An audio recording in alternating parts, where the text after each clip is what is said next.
عقل مندوں کے لیے ایک زبردست مثال. ہم تربوز خریدتے ہیں، واٹر میلن. مثال کے طور پہ 5 کلو کا ایک تربوز ہم نے خریدا، اور جب اسے کھانے لگتے ہیں تو پہلے اس کا چھلکا اتارتے ہیں نا. 5 کلو میں سے کم از کم 1 کلو کا تو چھلکا نکل جاتا ہوگا، یعنی آلموسٹ 20%، 20% تو کم ہو جاتا ہے. مگر کیا کبھی ہمیں افسوس ہوتا ہے اس کا؟ کیا ہم سوچتے ہیں کہ ہم نے تو تربوز چھلکے کے ساتھ خریدا، چلو آج چھلکے کے ساتھ ہی کھا لیتے ہیں؟ ایسا نہیں کرتے نا.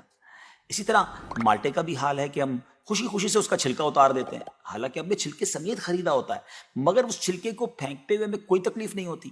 یہی حال مختلف پھل اور سبزیوں کا ہے.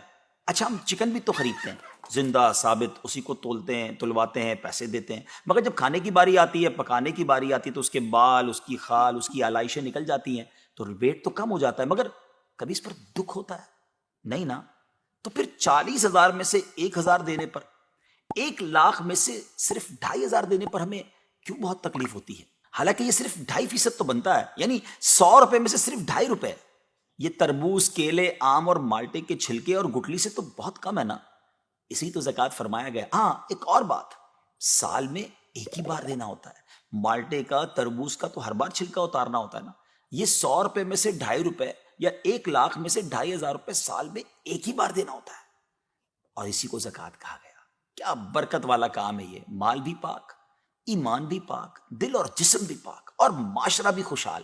اتنی معمولی رقم، یعنی 40 روپے میں سے صرف 1 روپے، اور فائدے کتنے زیادہ، اجر کتنا زیادہ، برکت کتنی زیادہ.